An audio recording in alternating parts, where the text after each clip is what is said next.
just to kind of get things started, quick introductions to your speakers today. My name's Pierce. I work at Approov. I'm the head of sales, subject matter expert on mobile AppSec. We have George, also from Approov, VP of product marketing, and Ilya from Quokka, head of sales and solutions engineering. So both companies here have a couple things in common. For one thing, we've both changed our names. Another underlying theme, we understand that deploying to mobile and untrusted devices and environments comes with huge business risk, but also big opportunity. So in order to capitalize on the growing needs and wants to do everything mobile, enterprises need to mitigate the risk of deploying in untrusted environments to at least a comfortable level, if not a level that complies with regulations, depending on the use case. So we both help businesses capture this upside on mobile.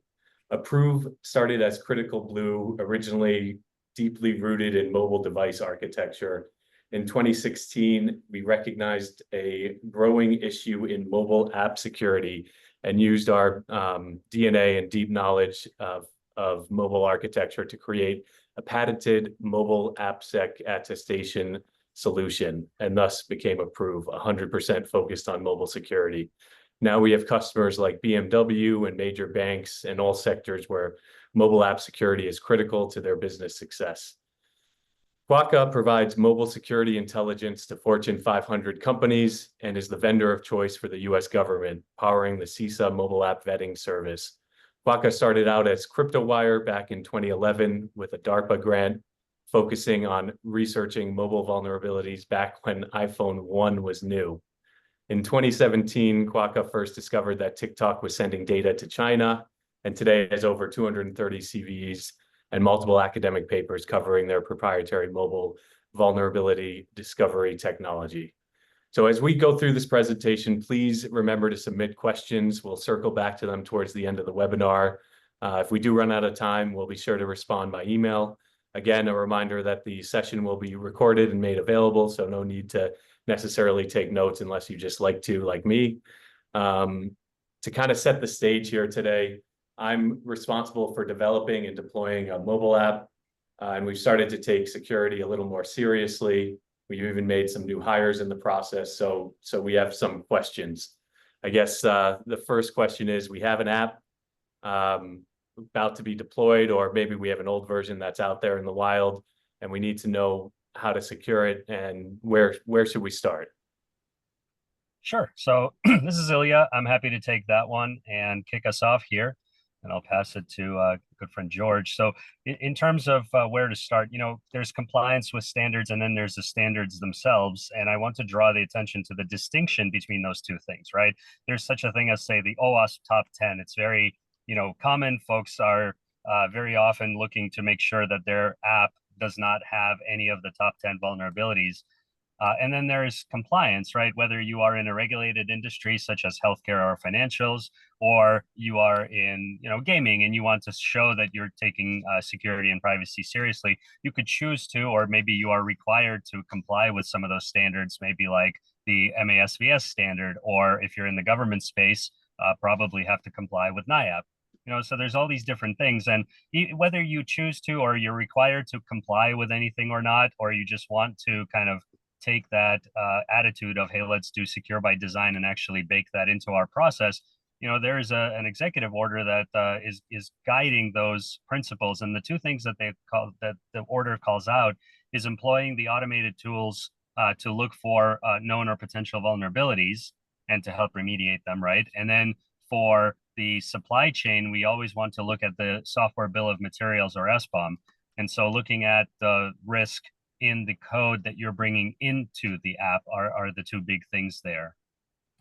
And the reason ultimately that I urge everyone to think about these standards and whether you should comply with them, or at least take a best effort if you're not required to, is something Kevin said. Kevin Mitnick, famous hacker, points out that really most of the quote unquote hacking out there is really just exploitation of weaknesses in the operating system in the software applications. George, is there anything you'd like to add at this point? Yeah, I think in terms of all the standards and tools that are out there, I do think that the NIST CSF is really important, because it gives a really good framework for looking across the life cycle you know, all the way to recovery for when things go wrong. And then you mentioned the OWASP MAST activities, the mobile application security. That's a very active community. And this year, for example, they updated the mobile app top 10. There's lots of tools and stuff there, and it's very active. Even just in the last couple of weeks, there's a new testing guide being published by the OWASP MAST initiative.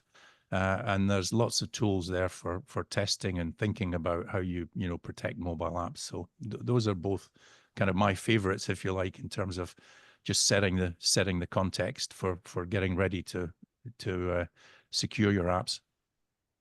Great. So we have some context here, but can you walk me through some of the risks I need to be considering a little more in depth? Yeah, that's a really good question. So here's one very simple example from the scanning side of things. You know, when you scan an application, one of the things that we often see across different apps out in the wild is when the application can programmatically leak data.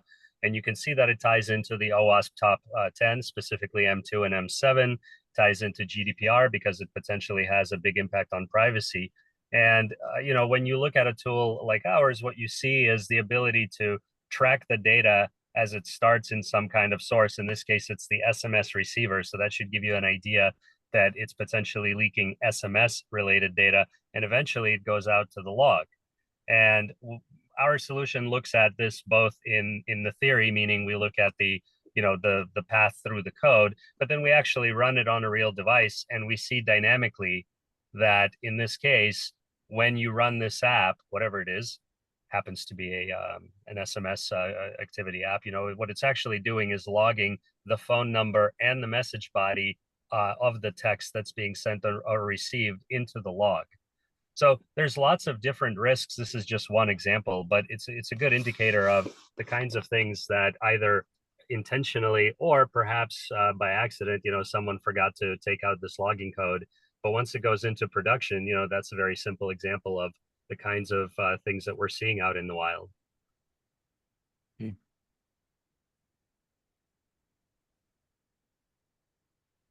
Yeah, so I think it's interesting to look at runtime as well. So there's a lot of things can go wrong even after you've deployed the app. And this picture shows, you know, basically 5 of the attack surfaces that people will use to go after your running application. So it's, you know, maybe we take a little bit of time and look at each one of these. The first one on the left-hand side is the user credentials. So, you know, you're probably taking a lot of steps with multi-factor authentication and the like, and to make sure you're protecting user credentials, but still a lot can go wrong here. You know, user credentials are stolen, they're sold on the dark web. You know, they're out there, and you can be subject to, you know, credential stuffing attacks with those stolen identities. And even with multi-factor authentication, you know, things can go wrong if they're badly implemented. So the second one here is the app integrity, and that's really kind of at the heart of this whole discussion. It's really, you know, is the app that's accessing your APIs a genuine app? Is it your, you know, endorsed application? And, you know, this is going to get much harder in the future because there's regulation like the EU DMA or the UK DMCC that are pushing for side-loaded apps and alternative app stores. We know that Epic Games are going to launch an alternative app store. So you can't just depend on, you know, the app being genuine. There's lots of ways that people can modify them and clone them and create alternative apps. And then the third piece here is device integrity. The environment the app is running is effectively hostile. And all sorts of tools and software can be installed there that can interfere with the running of the app. So, you know, that's another attack surface that you really need to consider. And then the fourth one is the channel. So, you know, you may be using, you know, good techniques for encrypting traffic and using the latest TLS, but still, because people have access to the device, they can use tools like MITM proxy or Frida to intercept the traffic and learn all sorts of stuff about what's going on and steal data. And then the last one here on the right-hand side is the actual service itself. So your app will be using third-party APIs. It'll be using your own API, whether it's published or not. And that is a threat because there are, lots of investigations show that there are lots of well-known vulnerabilities. OWASP publishes a top 10 API vulnerabilities. There's lots of known ones and there's lots of new ones that are arising all the time. And if you don't protect your APIs, then you're at risk of having an attack there. And DDoS attacks are also an issue for those kind of services. And an attacker will, cycle through these surfaces. They won't just use one. They will pick up information that's useful to them from one, and then they'll do the same on another, and then finally they'll, they can create a script or a bot to use to attack the APIs. So, you really need to apply a kind of a zero trust approach to this runtime environment and make sure that you're putting all the protections in place that you need. So it's more than just a snapshot in time, it sounds like. This isn't something I can just do once, is it? No, Yeah. it isn't. I think that some of the points George just raised are so great for exactly that reason. Folks are not just doing one thing at a time. They're chaining together events. They're even chaining together this across multiple apps potentially. So when you're thinking about how to secure your own app, don't just think of it as your app in isolation. Remember that different parts of the information can come from different attack vectors. And when you're therefore securing your own app, it's very important during the planning and the building stage to kind of understand what are all the pieces that are going into it. Where is your code? Where is the third-party code? Are the libraries built securely, et cetera? And then test, right? So during your pre-production phase, if you will, automated mobile app security testing, which is using the SAST and DAST and IAST, or static analysis, dynamic analysis, interactive analysis, and force path execution, which is something we have kind of coined in the industry. All of this together is going to identify issues like the example you saw earlier, like some of the API challenges that George brought up, and you can remediate them. But remediating them is not a one-time thing either, because as you go into production, George, what were you telling me earlier about some of the telemetry that you guys are seeing? Yeah, so you want to be applying that kind of zero trust approach to the runtime environment, but you also want to be collecting information about what's going on and emerging threats. There are all these risks that you need to, the attack surfaces we mentioned. You need to monitor those, but you also need to be looking for evolving risks and new threats as they appear. And that can really, that's not just theoretical, that's showing you the actual attack vectors that are taking place. And then you can use that to feed back to the tools and the processes that you're using upstream. And it's very important to put in place the mechanisms and the processes to be able to do that. Yeah, exactly. Because as you take that upstream information from 5 and 6, really 6, monitoring it, right? You can make those or take that information and kind of integrate it into your testing stage, your building stage. And remember, when you're building your code, third-party libraries will be updated by their designers or maintainers.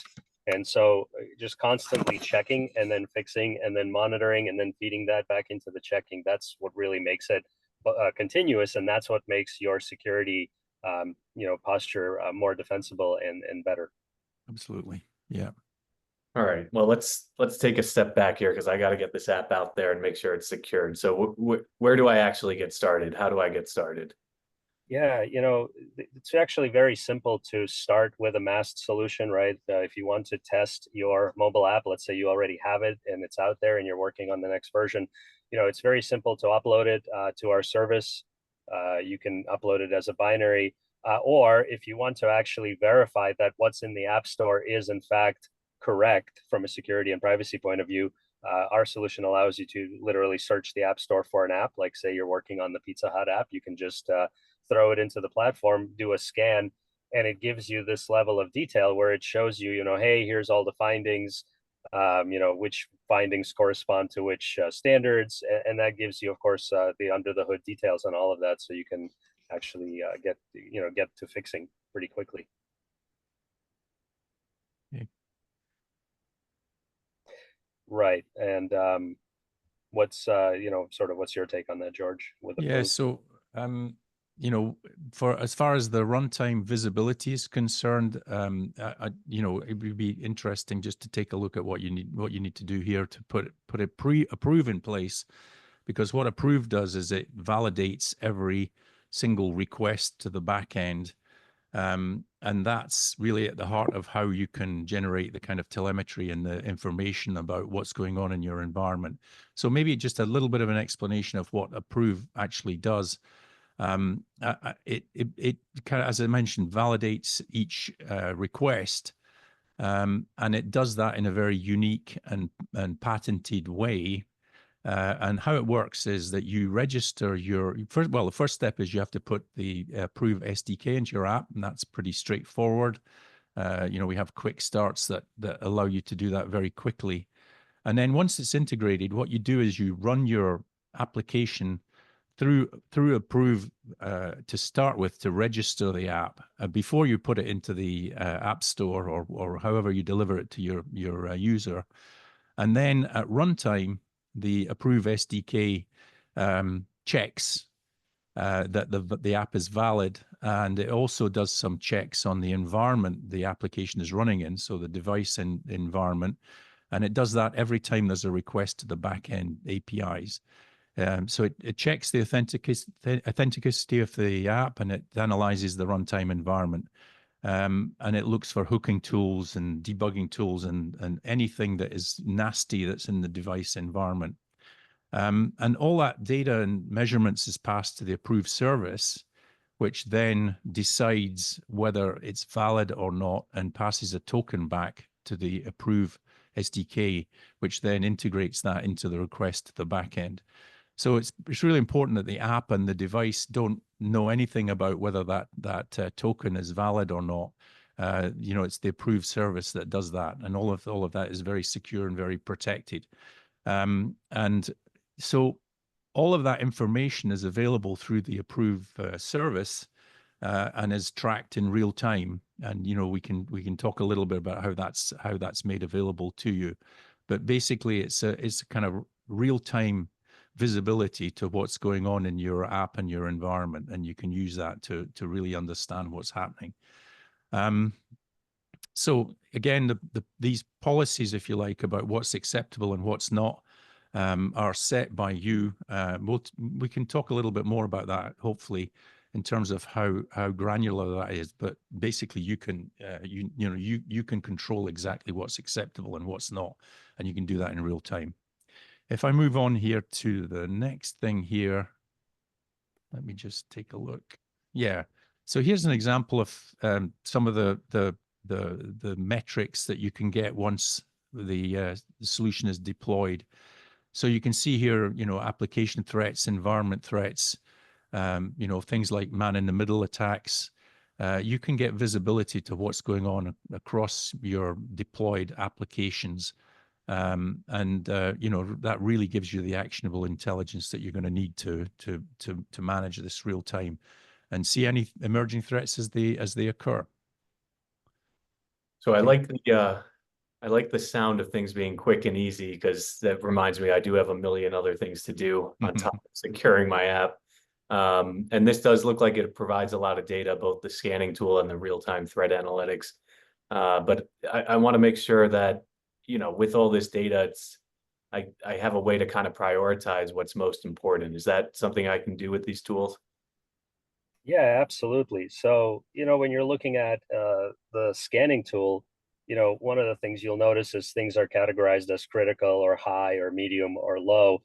But that really does depend on, the company that's making the app or the industry that you're in, or again, if you have to match certain criteria or not. So one of the things that we make very easy, and we do this pretty much whenever we onboard a new customer, as well as make that available to the customer themselves. But the idea is based on your company's risk profile, you can go in and actually change these metrics, right? So when you look at, for example, the example over here, you see that there's two warnings, right? App communicates with high risk locations and then uses hard coded credentials. So in our government customer space, very often communicating with high risk locations is actually, very important. They can't have an app that's talking to China, for example. But when we look at some of our gaming customers, a lot of gaming is taking place all over the world. And so that's not really a concern for them.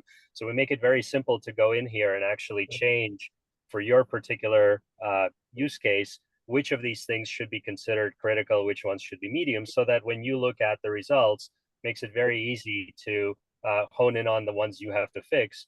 And that way you can get started, as Pierce, as you asked, how do I get started quickly? That's how you can get started very quickly. You don't try to boil the ocean. You just solve the, 2 or 3 of the highest, most categories. And then you sort of go through it as you go through that infinity sign. You're constantly changing things and fixing them. And then you can focus on some of the other criteria.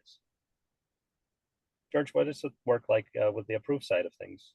Yeah, so one of the issues that if you talk about easy wins or quick wins, Pierce, I think one of the things that the Quokka tool can unearth and find is like when you have API keys or secrets in your code.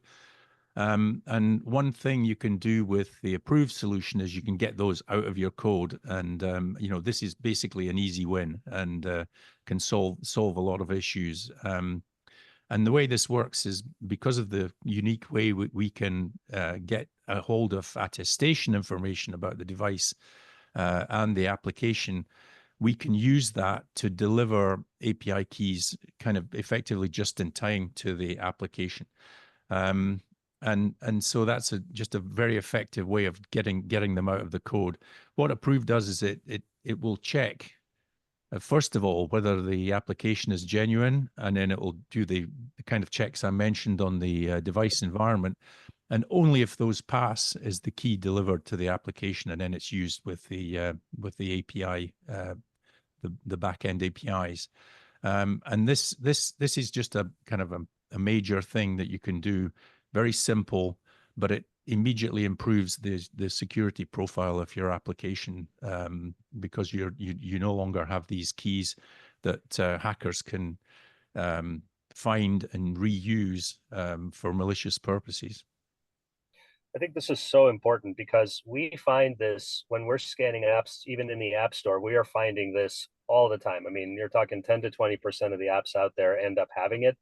And this is what it looks like on our side, where we say, hey, you have this hard-coded credential. Here's the actual key. Here's the operation. But we see this coming in libraries, right? So again, somebody takes a library, they use the library. They don't realize that the library actually has this in there, Yeah. And so there's this hard-coded key thing cannot be stressed enough. And a lot of times it's accidental. Yeah, we've found, we've done recent studies of very, well deployed mobile apps for banking and, other critical applications. And you just find keys everywhere. So, I think to kind of summarize, what do you do first, Pierce? It's like scan your app, see if there's any keys, API keys and secrets that are there, and get rid of them fast, right? That's kind of a very easy first step with these tools to radically improve your security profile. So that would be a good first step. All right.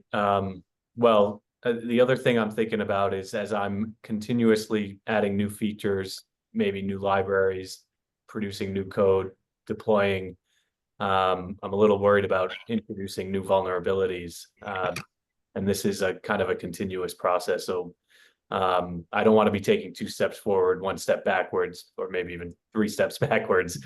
Can you help me kind of understand how to keep improving over time?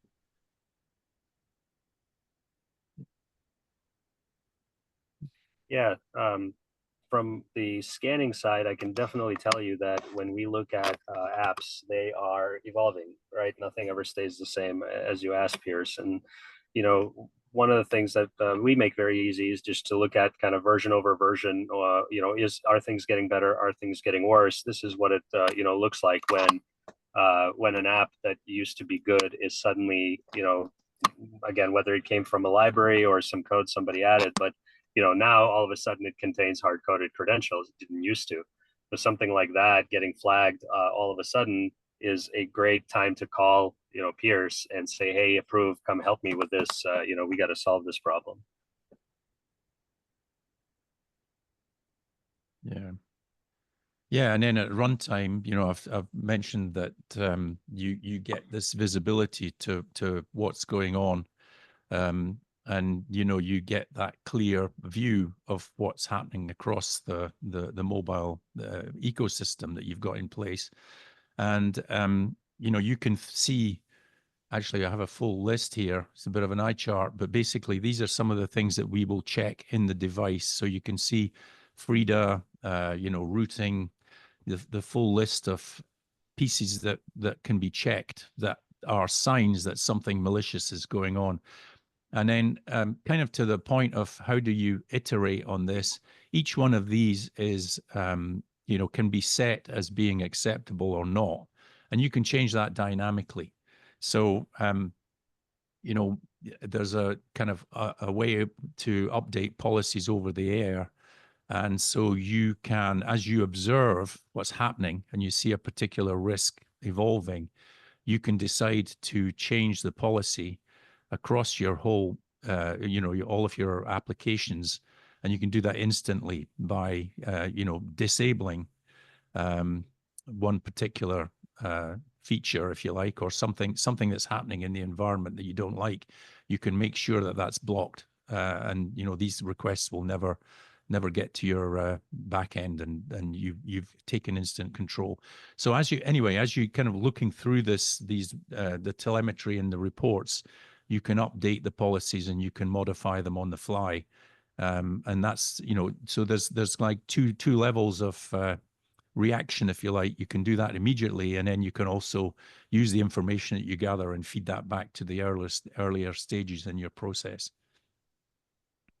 So this sounds good, but I don't want to be overly optimistic. Yeah, I've been in the industry long enough to experience some of the blank hit the fan moments where things go wrong. And we've seen it recently in the news with countless examples. So when things do inevitably go wrong, what can I do?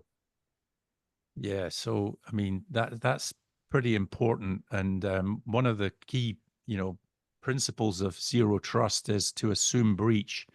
So, you know, if you look at the stuff from NIST and some of the standards that we mentioned earlier, they talk about being ready for things when they go wrong.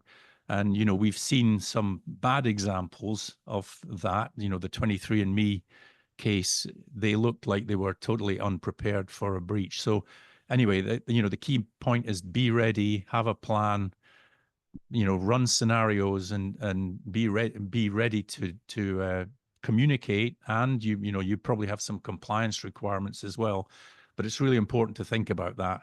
And one of the key things is service continuity. So, you know, when you're selecting tools and selecting security solutions, you need to think about what you're going to do if things go wrong. And the kind of things that can go wrong in this space are, you know, we've talked a lot about API keys. They can be stolen, and they're stolen all the time. So there are breaches all the time where people are finding those in online repositories and then are using them to attack APIs.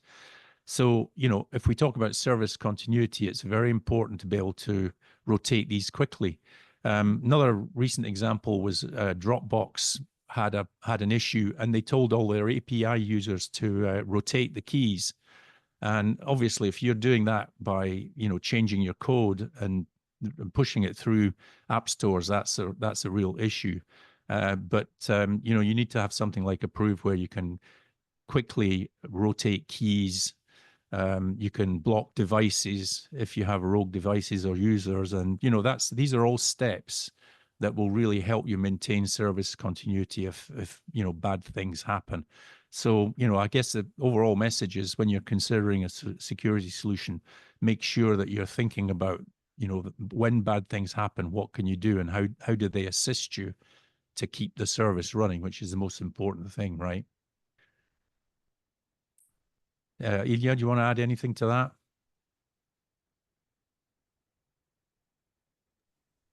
I know we Yes. are. Yeah. Sorry.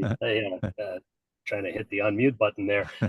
George, I think the main thing is, at runtime, you guys are securing these API keys, and you can, you had that long list a few slides back of all the different types of things you can monitor. And the key to what you said was that you can set policies, right? You can say whether each of those things is sort of acceptable or not. And I think that's what's so, that's what's so important in the ongoing protection, right? If you scan the app, you can find out kind of where things are. You can fix what you discover. And you guys are providing this active runtime protection so that you can make sure the app is up and running. But the one thing we really haven't hit on is the fact that in the mobile space, there are those alternative stores that you brought up initially in the beginning, George. But those stores are also, on the dark web. There are also other sort of non-store ways where people are essentially being tricked into downloading and installing an app, and that's where you run into things that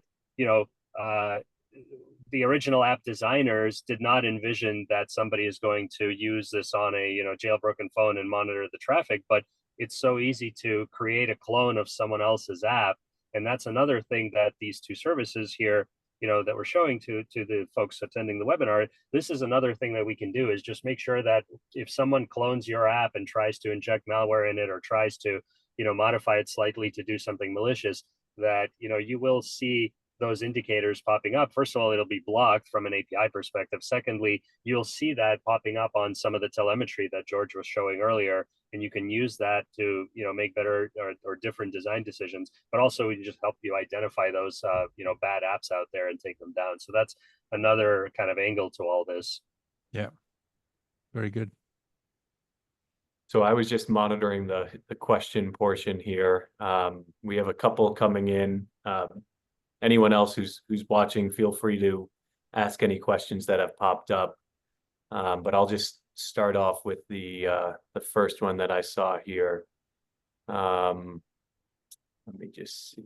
Okay, so there was a mention of dynamic pinning, and I guess the question is just a little more context on how that works. Yeah, so this is to do with the kind of, I think, protecting the channel between the app and the API.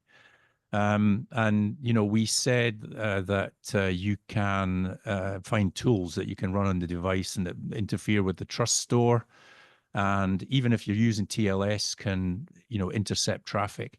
So one very effective way of blocking that is using certificate pinning, which really drastically reduces the types of certificates that can be used for that communication. And it really protects the channel. But, some people are kind of hesitant to use that because, managing the certificates can be a bit of an issue. So when we talk about dynamic certificate pinning, it's basically where you can, the certificates are managed in much the same way that I mentioned the secrets are managed. They can be delivered over the air. So if an API that you're using changes the certificates, or you can immediately update those and manage it. So it kind of combines the strength of pinning and protection of the channel with ease of operation and keeping the service continuity and making sure that you can manage that in a very effective way. So that's kind of what we mean by dynamic pinning, Piers. Okay, I see two questions here that might be more geared towards Ilya. One is, it looks like someone is trying to navigate a specific regulatory kind of list. Are you able to scan for like specific, if someone has like a medical device app and there's a specific need or compliance or list of regulations, can you scan to kind of compare against that using your tool? Yeah, we can. So we've done this in several ways. The tool itself is pretty configurable for exactly that reason. So I was actually looking at something from Europe just the other day that they're working on a new standard. So it's pretty easy in the tool to essentially take a requirements document or a assessment plan and essentially go through and tell you which of those things are covered by this kind of MAST technology. But when it comes to security and privacy, there's a very high percent of findings that apply. So sometimes what we see in that case is a requirement that essentially requires human inspection. And so that could be done with humans, but usually 70, 80, even 90% of everything can be automated. That's what we're shooting for. And I'm happy to, speak offline if someone has more details or specific things they want to look at. There's one other question here. It's a little open-ended, but it says, I want to scan my app. Can you scan my app? How easy is it to do that, Ilya? Yeah, it's very easy to scan your app. It takes about an hour for our platform to do that. And you don't need to change anything about the app or prepare it in some special way. That's, one of the advantages with our platform is we use real devices for the dynamic scanning. So we can take pretty much any APK or IPA that you upload or an app from the store and scan it and provide results. We have a question about deployment, and then another question that's sort of like about integration. So I guess that might be geared towards Approov, but I'll open the floor to both of you. How do you deploy? How do you integrate? Well, for Approov, I mentioned you install an SDK in your app, and that's pretty straightforward. We have a series of quick starts. It works with Flutter and all of the multi-platform development tools. So we have, I don't know, I think there's about 20 quick starts for different environments. And then it works for, Huawei, Harmony OS, for Android, and for iOS. Basically you do that integration and then that's the way it works. The back end is pretty straightforward too. You're checking a standard token. And again, that works across your all of the platforms or all of the environments that you could be facing. It's the same thing, and it integrates well with your API, with the stack that you're using for communications. So anyway, once you've deployed it, it's managed over the air. I should mention as well, there's a 30-day trial, so you can actually, try this out, and then you can run it, and you get all of the benefits of seeing what's happening in your environment, and then you can, turn on the policies to actually block traffic.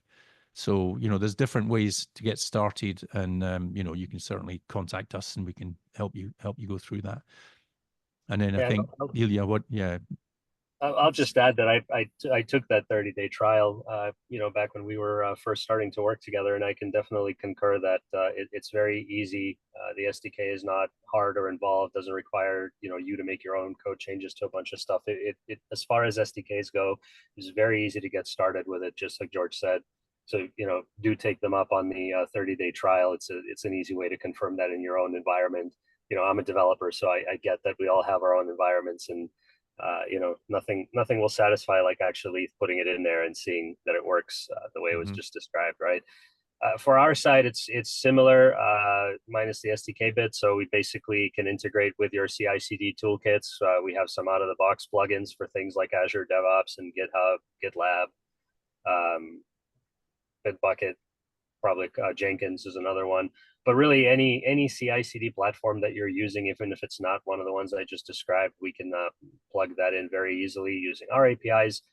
So our two different types of customers typically will either be scanning at a regular cadence, or more likely they're putting it into their dev process and basically scanning it as changes are being made. And so we support that integration. We also support a bunch of kind of on the back end integrations, like once you have the findings, how do the finding details get communicated to the right folks? It can log into a ticketing system like Jira or ServiceNow or some other ways. So, happy to talk about that more, but same as George, we offer a free trial as well. So it's pretty easy to try these things out and get started with them. So it looks like we have 3 or 4 questions around the similar topic here about how the two companies and the technologies kind of work together. I'll take my developer hat off for a second and answer how I've seen this working in practice a couple times. We've had some customers of ours getting ready to deploy, and the way that they would kind of test our solution, if they didn't have an internal red team or an external pen tester lined up, they would scan their app pre security in place and then scan it again post security, to use that as a sort of a measuring stick. I don't know if Ilya or George, if you had anything else you wanted to add on that, but it seems like there's a couple questions here that we're curious on how it all worked out. There's a lot of ways we do work together, though. Yeah, I mean, I can echo that. It's certainly the easiest and most obvious thing is to use the measuring stick. And again, because we use real on jailbroken devices, it's a very accurate test of what this would look like in production. So if we're, scanning the Approov wrapped app, we can confirm that the wrapping is working correctly, and we can also show you how it cuts down on some of the findings. In other words, those things that you can fix by adding in this kind of protection, like getting rid of the hard-coded keys or covering the APIs. That's what we can confirm, and confirming is very important. Obviously, you want to make sure that this is going to work in production. But I think the other way we work together is that we are both kind of complementary, right? We will find some things that are outside of attestation or secrets that are vulnerabilities or privacy concerns that folks could and should fix. And on the flip side, if you're doing an audit, like the question earlier about a medical device having to comply with certain standards, you want to comply with the standards, but you want the compliance to be meaningful, not just a checkbox. And that's what the two solutions together give you. You can certainly use the scanning bit to treat it as a vulnerability assessment, and I make sure that you've cleaned up all that stuff.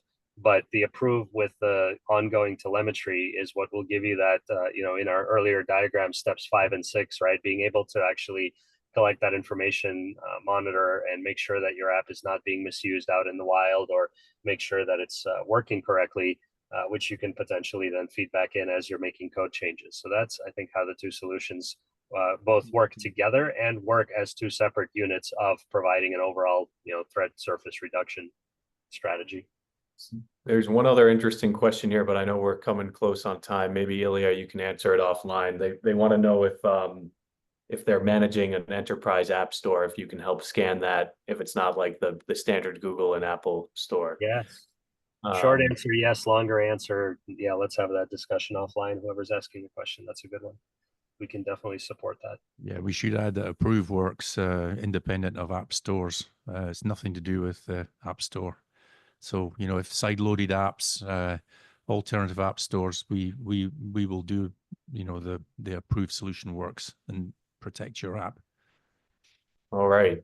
Well, I'm going to wrap it up here with a quick conclusion. Thank you both for answering my questions. It seems obvious now that I'm able to use scanning tools and RASP tools to improve my security posture, but also provide data that I would need to continuously improve and iterate over time, to monitor threats and to react live. And then without these tools, I'd sort of be working blind, relying on client feedback, maybe best practices. It also looks like it arms me with some data to show, either as the boss showing, hey, we made the right choice, or to my boss showing me the ROI I got from partnering with organizations like yours. Definitely good to know I have flexibility to react to 0 days and new threats as they're constantly emerging. And I now know that you both offer free trials, so I can get started with an evaluation. So thank you. And thank you everyone who attended. Really appreciate your time. Thanks, Thanks, Pierce. Pierce. Thanks, George. Thank you. Thank you, everybody, for attending our webinar. And yeah, please reach out if you have any other questions for us.